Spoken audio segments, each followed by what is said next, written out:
come on, those beatings, those people are resisting arrest.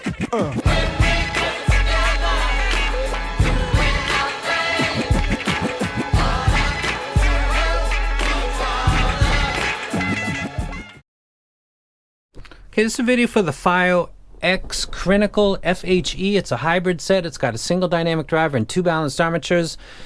Full disclosure, I sent a private message to Critical about 2 weeks ago and said that I was probably going to take a pass on this set and I was going to focus on the C audio set because it looked via graph to be more matching my library. And that's where the trick of looking at graphs and extrapolating too much info, because listening to this set, I actually like it, and it's something that I would give a video to otherwise, so why not give it a video? And here I am. That's the graph right there. Let's go ahead and take a look. The base of the FHE is the glide style. It is not the tuck style. That's what I call it. What do I mean by that? Let me give you a little example. This is a glide, obviously. It's self-explanatory. It's like a slide. This is a tuck. This is the variations, or it could be the Monarch Mark I, to some extent the Monarch Mark II. One of the EJ07M is kind of pulled in a little bit too. You get a sense of maybe more resolution when you pull in the mid bass. However, based on my original reviews, lots of people that have purchased the set, it is now being assigned this type of tuning to fit some genres better than others. The impact on 4-string bass guitars, on kick drums, on male vocals is audible to my ear. It's not a preference, it's an audible event that happens because of pulling in mid bass like that, and everybody has kind of come along to realize that that's the case. I personally prefer the way that this is tuned. It matches my mid bass more than I do. I actually don't like the tuck style, to be honest with you. So the FHE is doing a glide. It's not suddenly boosting. It's not giving an odd emphasis to bass guitars. They sound normal, emphasized but normal, not twisted or warped. Kick drum has obviously plenty of energy. Male vocals have a slight husk to them, but it's not abnormal or damaging. I always prefer this type of tuning. FHE puts emphatic energy into bass hits, whether it's bass guitar or deck mix, like All Eyes on Me by Tupac Shakur, the whole album, or anything that's hip-hop really, anything that's got trip-hop, Massive Attack, without adding too much unnatural energy to male vocals. The meat on the bone, or the note weight, depending on how people call it, is actually very good on this set. The mids of the FHE are decent. Where the bass is excellent, the mids are decent. A 3 kilohertz peak should be preceded by a slight recess. Male vocal harmonics seem to step out into the mix. Let me be specific with you. Ozzy Osbourne, Sweet Leaf. You might not listen to that, but on that track he's stepping out. Chris Cornell, he does a cover of Nothing Compares to You by Sinead O'Connor. Kind of steps out a little bit. Donald Fagen from Steely Dan, Hey 19, stepping out a little bit. If you might actually like that. To me, I'd prefer it to be a little bit back. Beyond vocals, male, there is no oddity or notable emphasis or other created by the tuning, rock and hip-hop centric library. Other than that, and because I was looking for it, there's really not a problem. The treble, despite its unique profile, is probably the strength of this set. It does not emphasize harmonics in a way that may fatigue. Let's say a compensating V. You've elevated the bass, maybe people can't hear the treble, so you better up that a little bit, and then you're in the trap of the V. A compensating V. It does not create a dark, closed, airless replay that you might look at that and think, that's a little bit subdued, it's coming off. That doesn't actually fall off until we get to about 11 kilohertz. And I'll be honest with you here.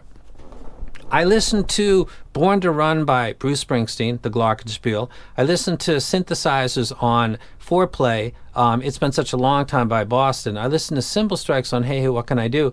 I couldn't feel the darkness that a bass-emphasized, subdued treble set might imply. It's why this video is actually being done, because of that.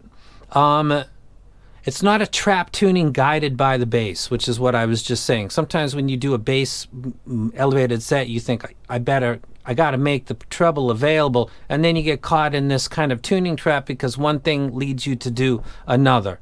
It kind of happens like that. That's my experience anyway, and I've seen companies actually do that. It gives electric guitar with distortion pedals proper energy. It gives cymbals pretty good replay as well.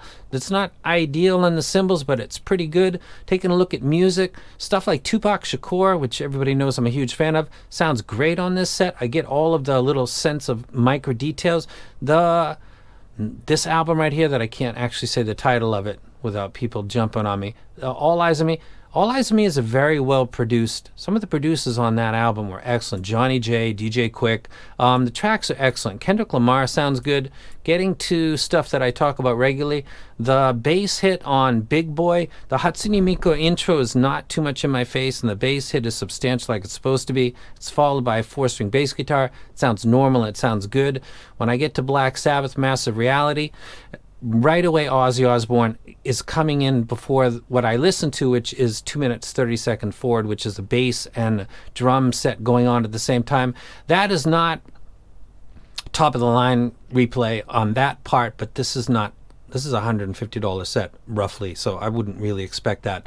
But Ozzy stepped out in this track, and then I realized this is something that might be coming again. The significant cymbal strikes in Blind Faith would happen at 27 and 38, and then others, but those are two, especially 38-second timestamp, is actually quite good. I was surprised. I went to check the mid bass because it is right on my target, and listening to Dire Straits, Sultans of Swing, the bassist sounds like he's pinning down the track like he's actually supposed to be. He doesn't sound like he's being squished and pushed up to Mark Knopfler because he's not supposed to be. So the bass tuning is very good on this set.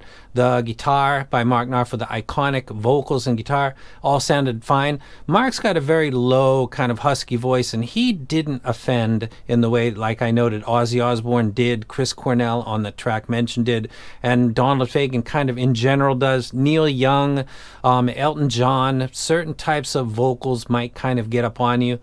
That's a notable thing for me. It might not be an issue for you, and you might actually find that to be preference.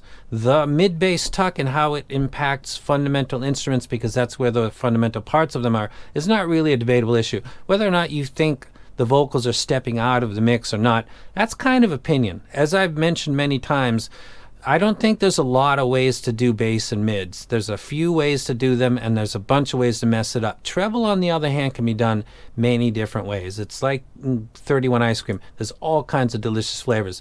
Listening to All Along the Watchtower, the 3 guitar solos, or 4, depending on who you talk to, sounded good. The distortion pedals on Jimi Hendrix and a lot of his tracks do not overwhelm. They don't seem to get on me too much. Randy Rhoads from Ozzy Osbourne tracks kind of does the same thing. This is a set that might match a rock library where you like a substantial low end. You listen to a lot of electric guitars. You like the crunch, but you don't.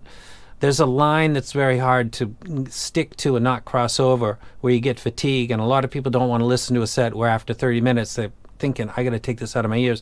This set won't do that to you. It's just the male vocal point that'll get there, but that's me as a reviewer looking at and saying, this is one point that I find to not be ideal. But this is a set that I would listen to myself, and I would pay the money that's being asked for it. That's about it. I can't think of anything else. The cymbal strikes on Hey Hey What Can I Do, I thought sounded great. It's not on the level of something like the Elysian X or some of the top-of-the-line stuff, but again, we're talking about something in the $150. Ask me in the comment section about it compared to certain sets and instruments. That's the language that I speak. If you're vague and you say, can you compare item A to this? I don't know what you're talking about. You want to talk about bass guitar versus another set? You want to talk about female vocals or male vocals or cymbal strikes, piano? Please ask me specific questions, and then I can answer you. If you ask vague ones, it's hard to kind of pin that down. And then it looks like I'm either simping or I'm hating. So if I'm going to say something's good, I'll say it because you asked me a good question, and then I'll give you a good answer. Hey, bro, how's the piano on this set versus the C Audio Yume? Like, that's a question that I could answer that question. Okay, so this is the FiiO X Critical FHE. I was honestly waiting for the midnight before I do this video. When the midnight comes, I'm probably going to people can't buy everything, so I'll give my opinion which one I think is better. I thought by looking at the graph that the Yume would be the set, and by what I was told, but we all got different tastes and different libraries, and we listen to different volumes, and then there's that X factor that nobody can quite explain. It's just what you like, and nobody can really, it's like love. How do you describe that really so that another person understands it? It's a good set. It's at a good price. Recommended. And that's it. I'm out. Come